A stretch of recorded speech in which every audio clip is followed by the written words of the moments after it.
시편 119편을 하는데요. 제목이 고난 속에서의 말씀 회복 세 번째 파트다.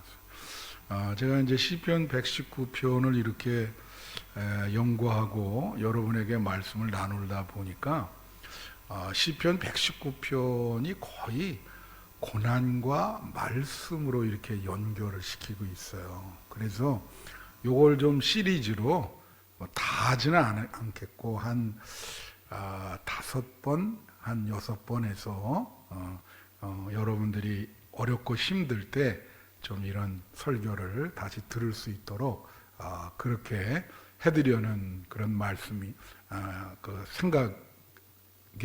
생각에서 이렇게 고난 속에서의 말씀 회복 3다 이렇게 한 거죠.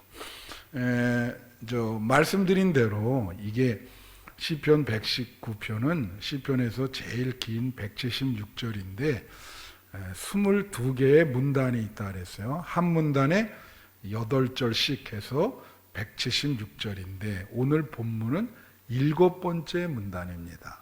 49절부터 56절.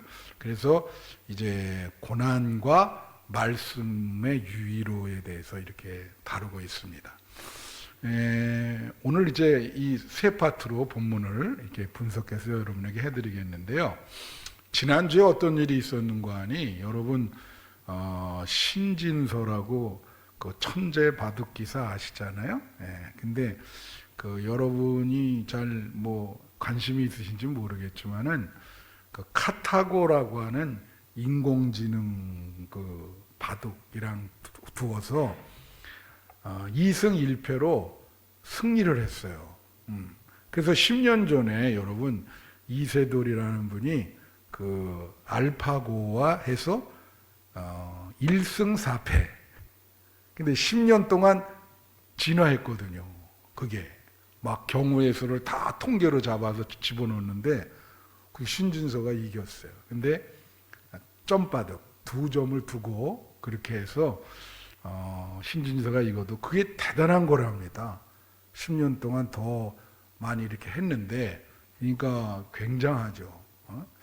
그래서 그걸 보면서 참 AI가 이제 굉장히 발전되고 있는데 그래도 이렇게 인간에게 지는 부분이 있구나 이런 생각을 했어요. 여러분 인공지능 AI와 인간의 차이에 대해서 많은 사람들이 이렇게 분석하고 연구하거든요. 근데 여러분 결정적인 차이가 뭐겠습니까? 결정적인 차이는 AI는 고통을 감내하는 능력이 없어요. 그렇죠? 네. 그 AI는 고통, 쉽게 말하면 아픔을 느끼지 못합니다. 이 아픔을 느끼지 못하니까 이 고통을 통해서 의미를 창조하는 능력이 없습니다. 그 고통을 통해서 의미를 강조하는 능력은 인간만이 있는 거예요. 그래서 여러분 우리가 인생 살 때 부정적인 경험을 하잖아요. 부정적인 경험과 고난을 이렇게 긍정적으로 변화시키는 능력은 인간에게만 있다라고 하는 것이죠. 동물에게도 없어요. 사람이 갖고 있는 능력인데 이 빅터 프랭클이라는 사람이 이제 죽음의 수용소라고 하는 아우슈비츠 수용소에서 체험한 거를 글로 쓴 분이 있는데 그분이 그런 말을 했습니다. 제가 언제 한번 말씀드렸지만 고통이라는 자극과 인간의 반응 사이에는 공간이 있다 그랬어요. 틈이 있다. 그래서 그 공간은 그 틈 속에서 인간은 무엇을 선택할지 인간에게 자유가 있다는 거예요. 그거는 그 선택의 힘. 그래서 절대로 끌려가지 않는다는 거예요. 그게 이런 얘기했어요. 그래서 우리가 화나는 일이 있으면 막 소리를 지르거나 실망하면 포기하거나 비난을 당한다면 방어적 기제, 방어하는 상태로 즉시로 막 변하잖아요. 그러니까 우리는 막 즉각적인 반응을 하는데 그분 얘기는 그거 별로 좋은 게 아니라는 거지. 그 공간 틈이 있는데 우리에게 어떤 고통이 다가올 때 그것에 대한 나의 반응 사이의 그 공간 속에서 우리는 긍정적인 선택, 그런 걸 해야 극복이 된다는 건데, 그 긍정적인 선택이 뭐겠습니까? 기독교인에게는 그거는 하나님의 말씀인 줄로 믿습니다. 말씀을 통해서 그 지혜를 얻고 순종해서 그 어려운 환난을 이겨나갈 수 있는 거죠. 오늘 본문이 그걸 얘기하고 있어요. 오늘 본문은 말씀에 대해서 세 가지, 쉽게 말하면 말씀은 우리에게 고난 중에 위로를 주고, 말씀은 고난 중에 나의 찬양, 노래가 되고, 말씀은 고난 중에 나의 재산이다. 그렇게 본문이 이루어지고 있습니다. 첫 번째 파트를 한번 보겠습니다. 말씀은 고난 중에 나의 위로다라는 거예요. 여러분, 말씀이라고 하는 게 히브리어로 뭐냐면 다바르라는 거랍니다. 다바르. 근데 이거는 명사로는 말씀인데 동사로는 말씀을 듣다 하는 거예요. 듣다. 그러니까 명사도 되고 동사도 돼요. 그러니까 여러분 지금 말씀을 듣고 계시죠? 그러니까 다바르를 하고 있는 거예요. 그런데 말씀을 이렇게 듣는데 이 다바르에서 파생된 단어가 있어요. 앞에 미자, 미타바르, 미다바르, 그러면 그게 뭐냐면 광야라는 뜻입니다. 그게 다바르라고 하는 말씀에서 파생된 거예요. 그래서 이걸 연결하면 무슨 뜻이냐면 우리가 광야 생활 속에서 하나님의 말씀을 듣는 것이 가장 소중한 일이다. 할렐루야. 이 어려운 광야 생활 속에서 하나님의 말씀을 듣는 일이 우리에게 가장 소중한 일이다. 그래서 그게 미타바르는 광야고 다바르는 말씀인 거예요. 그런데 오늘 본문에 보면 말씀이라는 말이 제일 많이 나옵니다. 한번 볼까요? 49절 50절 보세요. 주의 종에게 하신 말씀을 기억하소서 주께서 내게 소망을 가지게 하셨나이다. 자, 이건 우리가 여기 지금 시편 119편의 특징이 절마다 말씀이 들어간다 그랬죠. 그리고 한 문단이 8절인데 우리가 이걸 연역법이라 그러고 또 두갈식이라 그래요. 그러니까 첫 번째 절이 제일 중요해요. 그게 서론이하고 결론입니다. 그게 딱 결론을 내리고 그걸 뒤에 설명을 하는 거예요. 그럼 여기가 49절부터 56절이 일곱 번째 문단인데 이 49절이 완전히 결론인 거예요. 그러니까 이 말은 무슨 뜻이죠? 하나님의 말씀만이 내 인생에 있어서 절대적인 소망이라는 거예요. 뭐요? 하나님의 말씀만이 내 인생의 절대적인 소망이다. 말씀만이 나의 소망이고 나의 희망이라. 그런 고백이죠. 그 뒤에는 그걸 다 어떻게 해요? 설명하는 거예요. 여러분도 인생이 어렵고 힘들 때 하나님의 말씀이 여러분의 소망이 되시기를 축원합니다. 소망이 되기를. 하나님의 말씀이 내 인생의 절대적인 소망이다. 그래서 50절 보면 이 말씀은 나의 고난 중의 위로라. 주의 말씀이 나를 살리셨기 때문이다. 49절에도 말씀이 나왔죠. 여기는 말씀이 지금 두 개가 있어요. 그죠? 이 말씀은 나의 고난 중의 위로라. 주의 말씀이 나를 살리셨기 때문이다. 우선 여기 이 말씀이라 그랬는데 이게 이제 그냥 앞에 거를 이제 원래 원어에는 그냥 this, 영어의 this라 그러잖아요. 이것은. 그러니까 앞에 있는 말씀을 그냥 이것은인데 말씀에다 이것이라고 할 수 없으니까 번역하는 사람이 말씀이라는 말을 넣은 거예요. 그러니까 요 이 말씀이라고 할 때 거기는 말씀이 들어있질 않습니다. 그냥 영어에 this, 이것은. 근데 이제 번역하는 사람이 이 말씀은 그렇게 한 거죠. 나의 고난, 그러니까 결국은 이 this는 다바르를 얘기하는 거죠. 49절에 하나님의 말씀은 나의 고난 중에 위로라는 거죠. 고난 당할 때 하나님의 말씀이 위로다. 근데 이 위로라는 말이 이게 내한만대 나힘이라고 하는 그 어원에서 나왔거든요. 두 가지 뜻이 있어요. 하나는 뭐냐면 능력이란 뜻이 있습니다. 그러니까 하나님의 말씀이 나의 고난 중에 뭐예요? 나의 고난을 해결해 줄 수 있는 능력이다. 능력이다. 할렐루야. 예, 능력이란 말이 있어요. 그리고 또 무슨 뜻이 있냐면 긍휼히 여기다라는 뜻이 있어요. 그러니까 고난 중에 하나님의 말씀이 나를 긍휼히 여기시고 자비를 베푸셔서 위로를 준다는 거예요.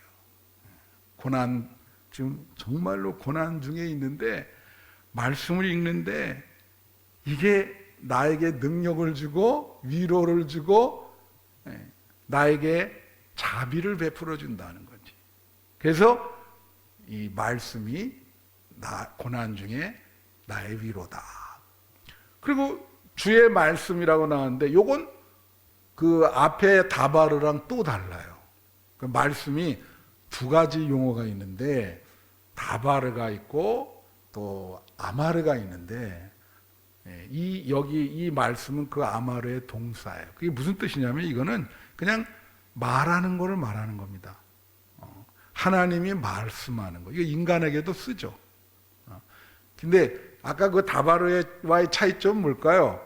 그거는 말씀하시고 그 성취, 약속의 성취, 결과까지도 다 말하는 거고 이건 그냥 말씀만 하는 거예요. 근데 그 말씀이 하나님의 말씀이 나를 어땠어요?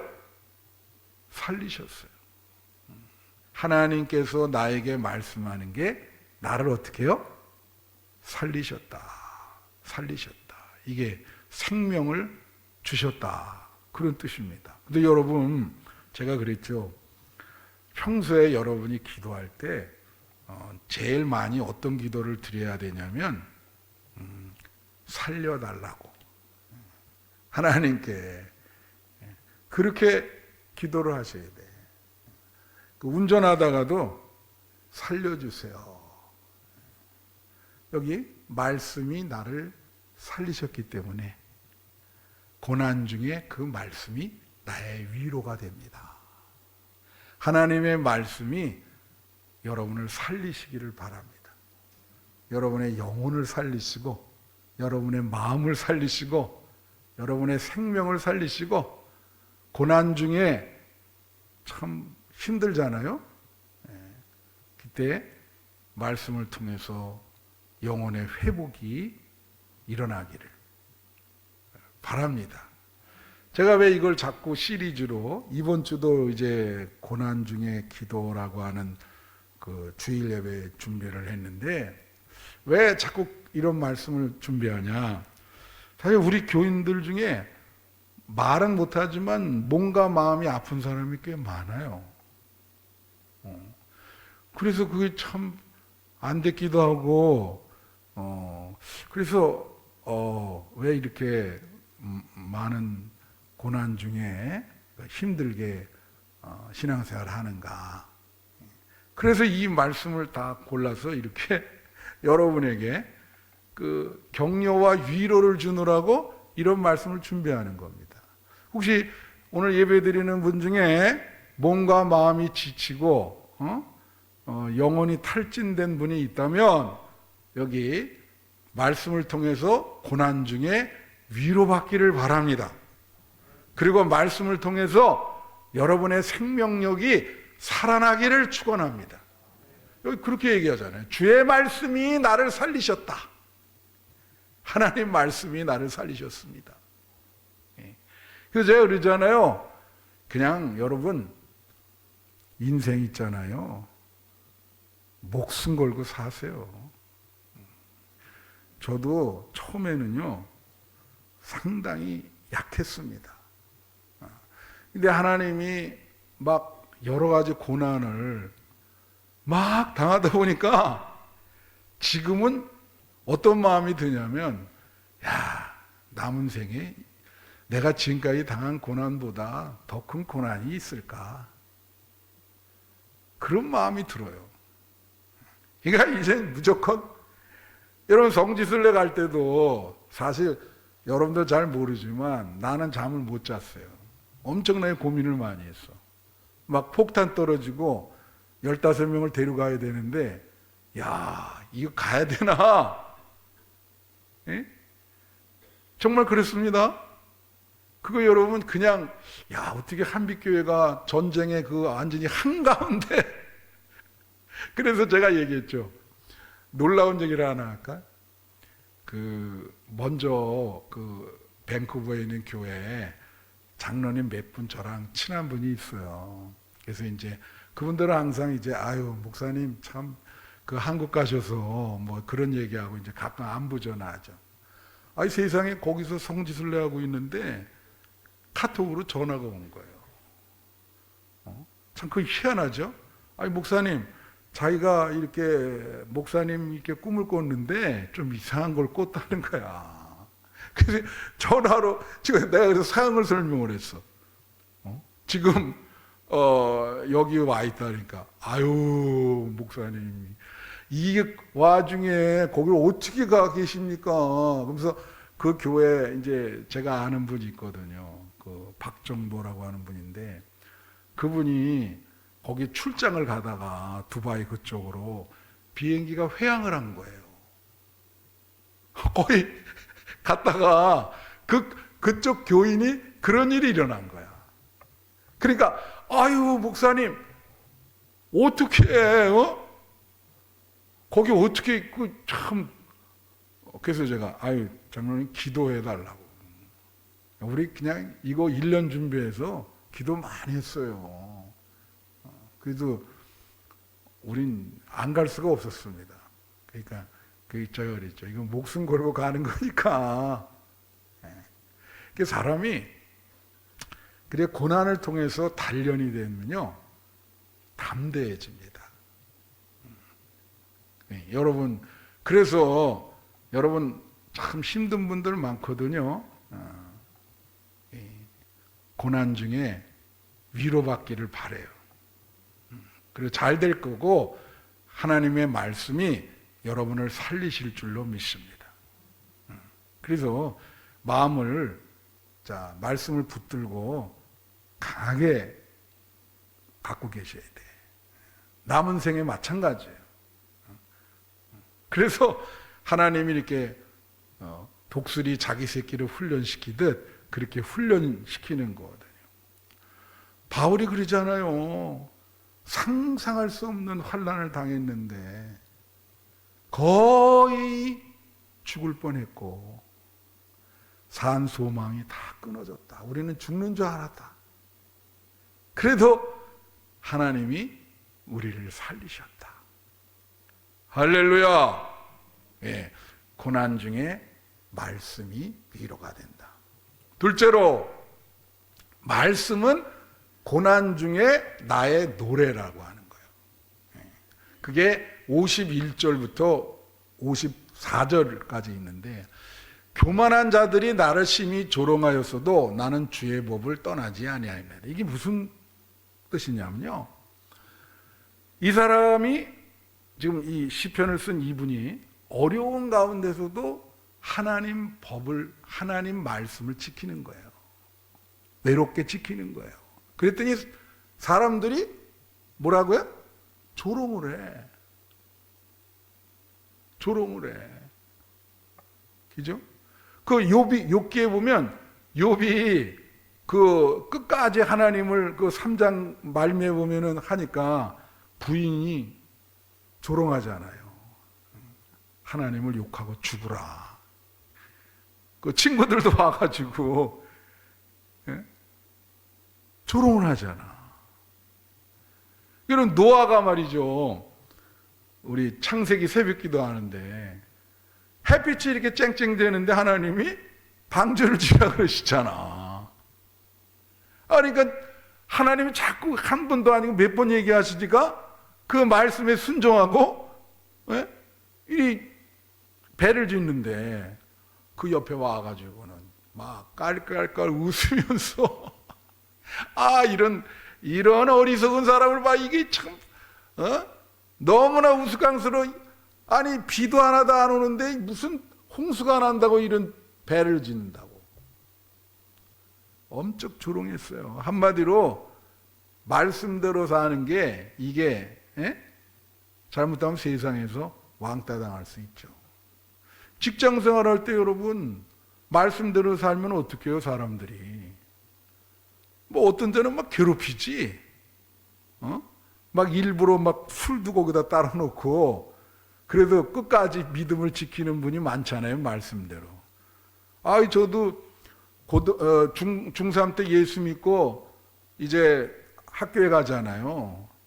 내가 말씀드렸잖아요. 처음에는 다 FM대로 하잖아. 학교에서 점심 먹을 때 도시락 넣고 기도하니? 예선아? 그래서 난 FM대로 딱 기도를 했단 말이요. 처음에 교회 나가가지고 기도 딱 하면 도시락이 없어졌어요. 이거 완전히 그런 세월을 정말입니다. 그거요 이게. 이 사람은 이런 것 때문에 지금 당한 고난도 힘든데 그 고난 중에 그래도 말씀대로 살라 그러니까 주변 일가 친척 친구 뭐 다 조롱하는 거예요. 그렇잖아요. 어떻게 견디겠어. 근데 이 사람은 흔들리지는 않아. 절대 흔들리지 않아. 난 주의 법을 떠나지 않겠다. 주의 법이 뭡니까? 말씀이죠. 그래서 52절 한번 보겠습니다. 여호와여 주의 옛 규례들을 내가 기억하고 스스로 위로하였나이다. 그러니까 옛 규례라는 게 그게 말씀이에요. 그 말씀을 보고 말씀을 내가 마음에 두는 거죠. 그래서 스스로 자기를 내 이름 김태원 목사면 태원아 힘을 내라. 힘을 내. 하나님은 네 편인 거야. 힘을 내라. 하나님 말씀을 기억하면서 힘을 내라. 여러분 힘을 내시기를 축원합니다. 스스로 말씀하세요. 정말 어려운 상황이야. 그래서 여러분 중얼거리시라고. 하나님 말씀을 기억하다는 게 마음에 두다는 말이에요. 말씀을 마음에 두면서 스스로 힘내라. 하나님은 너를 사랑한다. 힘내라. 여러분 다 같이 해보세요. 힘냅시다. 네, 하나님은 여러분을 돌보시는 줄로 믿습니다. 그러니까 어려울 때 스스로 자꾸 이렇게 절망하지 말고 그렇게 한다는 거예요. 내가 스스로 위로했다. 그래 53절 주의 율법을 버린 악인들로 말미암아 내가 맹렬한 분노에 사로잡혔다는 거죠. 그러니까 뭐냐면 악인들은 하나님 말씀을 안 지키는 거예요.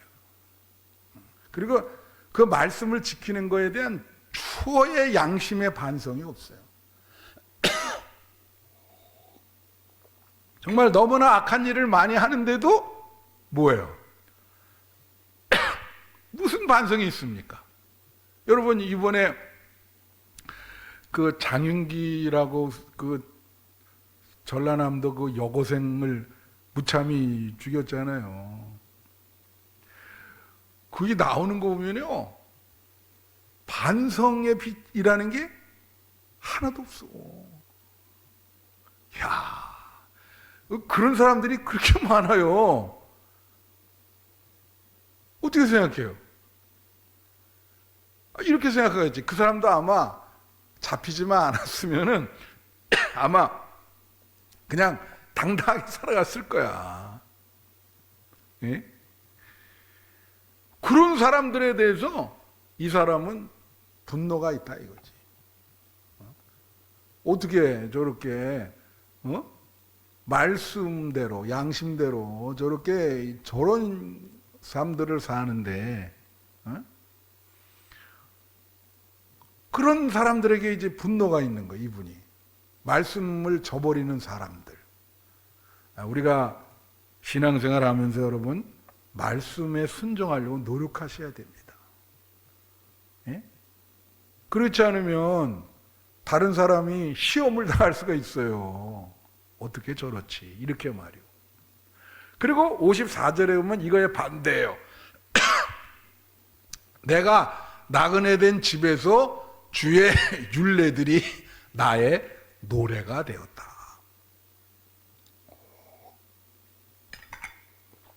이게 뭐냐면 표준세 번역에 보면 이렇게 나와 있어요.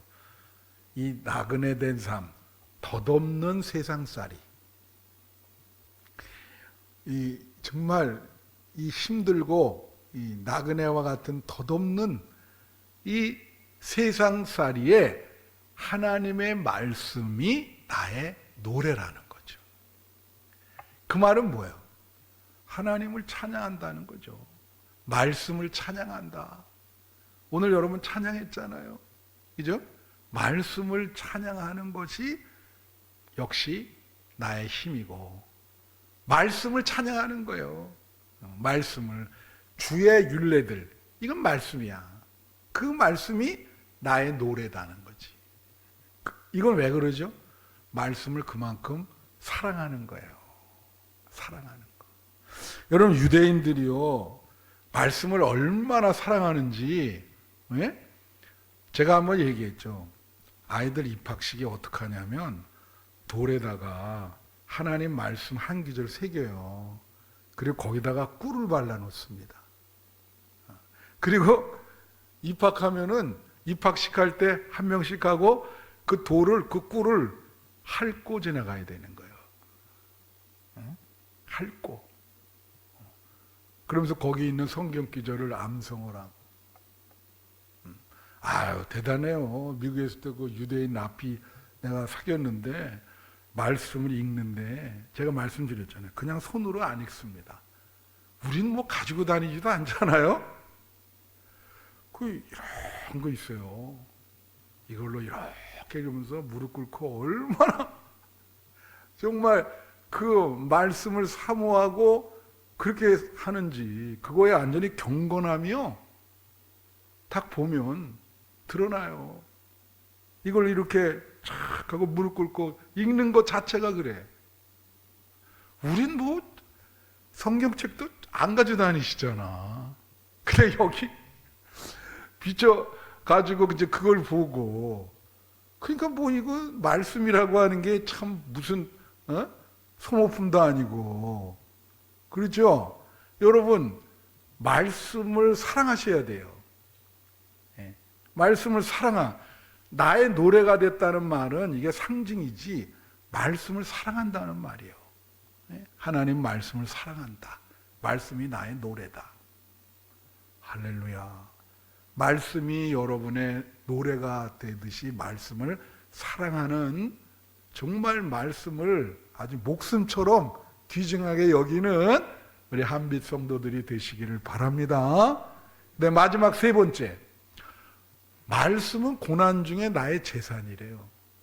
자, 5절부터 6절 보세요. 여호와여 내가 밤에 주의 이름을 기억하고 주의 법을 지켰나이다. 자, 왜 밤이라 그럴까요? 그러니까 여러분이 이제 어두운 고난을 당할 때 어두운 터널을 지난다 그러잖아요. 여기 밤이 나일이라는 말인데 이것도 두 가지 뜻이 있어요. 낮의 반대죠. 그런데 그러니까 뭐예요? 환난. 밤이라는 거는 환난 속에서 주의 이름을 기억하면서 말씀을 지켰다는 말이야. 근데 사람들이 환난 당하면 대부분 흐트러지잖아요. 근데 이분은 환난 속에서도 말씀을 지키려고 노력을 했다. 얘기하는 거예요. 그 다음에 이 밤이라고 하는 것은 낮의 반대인데 또 무슨 뜻이 있냐면, 밤에는요 어두운 영이 밤을 지배한다. 어두운 영이 뭡니까? 사탄, 마귀, 귀신. 예? 우리나라 요새 드라마가 전부 귀신 드라마야. 아니 그래서 난 텔레비만 키면 전부 귀신 드라마인데 뭐 시청률도 굉장히 많이 나와요. 전 국민이 귀신을 좋아하는 것 같아. 여러분, 우리는 귀신을 어떻게 해야 될까요? 쫓아내야죠. 믿으십니까? 내 경험을 하나 얘기해 드릴게요. 시간 가더라도. 내가 최고로 전도를 많이 한 게 고등학교 1학년 때입니다. 예수 믿고 1년 됐을 때. 그땐 뭐 교복 입고 정말 길거리, 내가 학교에 가잖아요. 내 반경 다 내 전도 대상자였어요. 이 몸이 그래가지고 걔네들을 다 집회에 끌고 다녔어. 안 그렇게 보이죠? 근데 그 중에 하나가 이철원이라고 있어요. 이철원. 이름이 이철원이야. 내가 이 친구를 찾으려고 그냥 무진장 노력을 하는데 안 돼요. 근데 이제 그 집이가 우상 덩어리야. 자기 위에 다락에 그 우상 신주단지들이 있는 거예요. 상들이. 그 부모가 그렇게 하니까. 그래서 내가 이제 전도하면서 이철원이한테 그랬어요. 야, 철원아, 너 예수를 변함없이 붙들려면은 성경 말씀에 구하라 그러면 주실 것이요. 그 말씀 있잖아. 하나님은 기도하면 반드시 들어준다. 그러니까 기도를 해봐. 내가 그런 거예요. 그리고 새벽에 새벽 기도 나는 교복 입고 나가니까 너 한번 그렇게 해보라고. 그래가지고 이제 하필 기도를 하는 게 그 다락방 올라가서 우상 귀신들 상 있는데 그 가운데서 한 거예요, 얘가. 그냥 자기 방에서 하면 되는데 그 부모들이 안 믿으니까 그 올라가서 했네. 그래서 처음엔 기도했더니 내가 5시에 꼭 새벽 기도 가야 되니까 깨달라 그랬더니 딱 일어나니까 초침이 5시에 딱 못 들래. 그래서 정말 하나님이 들어주신다고 나보고 그래.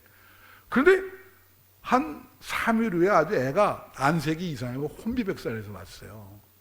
왜 그러냐 그랬더니 다락에서 기도하는데 눈을 탁 뜨는데 그 귀신 상이 보이더라는 거예요. 거기 다 있으니까. 그런데 그랬대. 이런 초월성을 경험하는 거 아니에요. 그러면서 감사합니다 그랬다는 거야. 그래서 내가 귀신을 봤는데 감사하다는 게 무슨 소리야. 그럼 뭐라 그래야 되냐. 예수 이름으로 물러가라 그렇게 얘기를 해야지.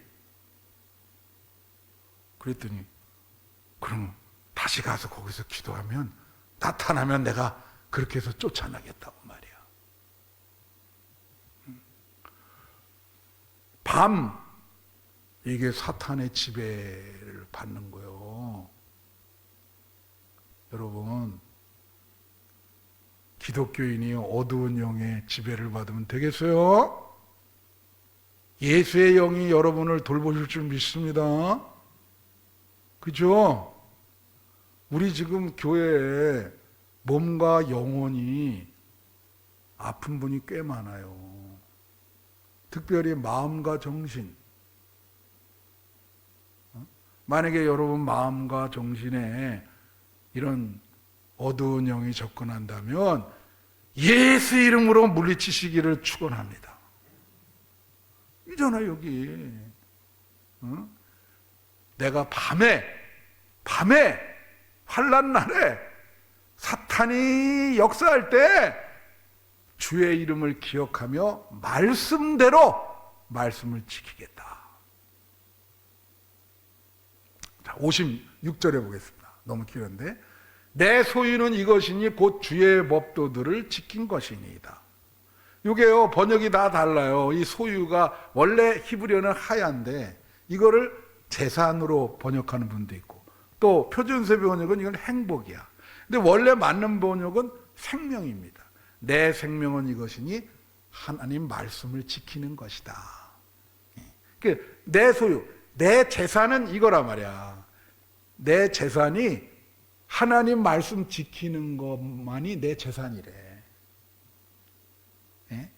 이 말씀을 어떻게 해석하겠어요? 그래서 이걸 보면서 이런 생각나요. 여러분, 제가 미국 갔더니 미국에 가서 이제 공부하려고 하는데 차가 필요하잖아요. 근데 나는 거기서